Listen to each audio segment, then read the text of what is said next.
Okay, very difficult question to visualise, and not very many people get this right.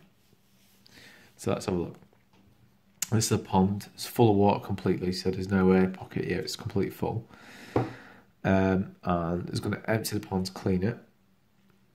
Going to use a pump to empty the pond. The volume of water pump it decreases. The volume of water decreases at constant rate because the pump just pumps out the same amount of water each time, every minute or whatever.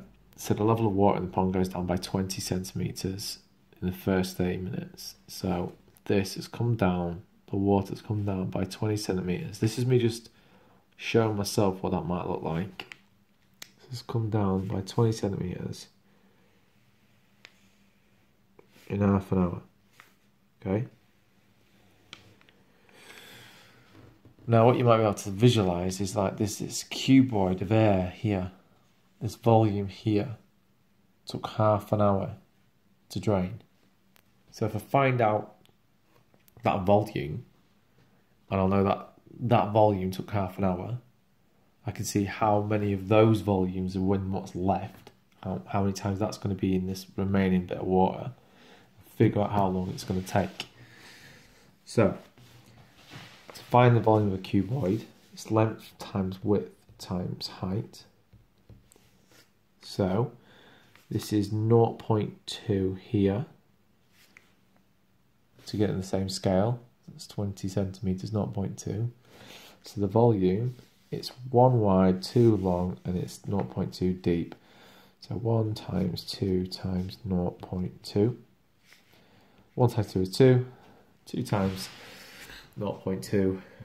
2 times 2 is 4. 2 times 0.2 is 0.4. So that's the volume of that air pocket.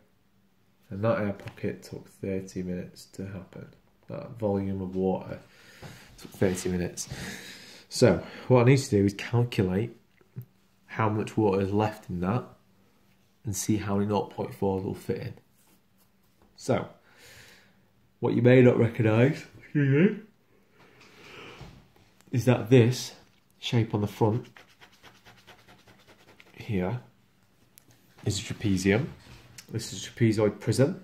So if I find the area of this trapezium here, to find the volume of the prism, you find the area of the cross section, which is this shape here, and times by the length, which is there. So what I need to do is find the area of this trapezium. So this is 0.3, and this is 1.1 now. The new dimensions anyway, with that coming out. So to find the area of a trapezium, if I look at a standard trapezium, A, B, H, it's half A plus B, H. It's half the parallel sides times by the height. So that's what I'm going to do here. It's sort of laid down though, so the parallel sides are actually these two things here. So half times parallel sides, we've got 1.1 and 0.3.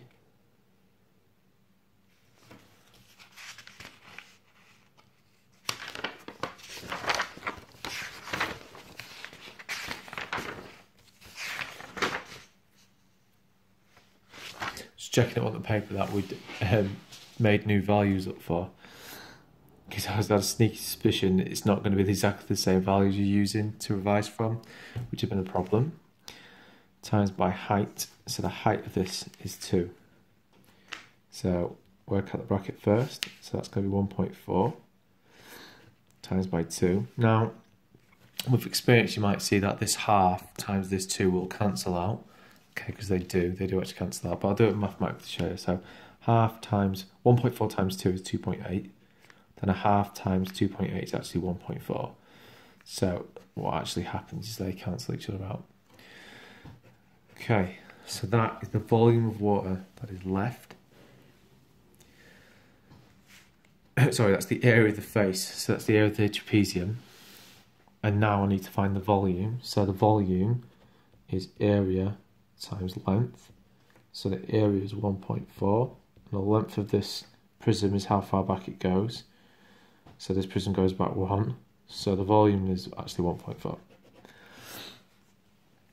So now I'm going to figure out how many times 0.4 goes into that. Okay, so 1.4 divided by 0.4. So instead of dividing by 0.4, I'm going to divide by 4. So I've moved the decimal point forward one place. 4's into that goes 0, full stop, decimal point, put that down. 4's into 14, 4, 8, 12 is 3, remainder 2. Okay, and then 4's into that is 5. Okay, so that gives me the answer of 0.35, but because I've manipulated the number here, I'm actually going to move that decimal place forward one place. So there's 3.5 watts more of this volume left to go. So 3.5 more of this volume left to go. So I want 3.5 watts of this.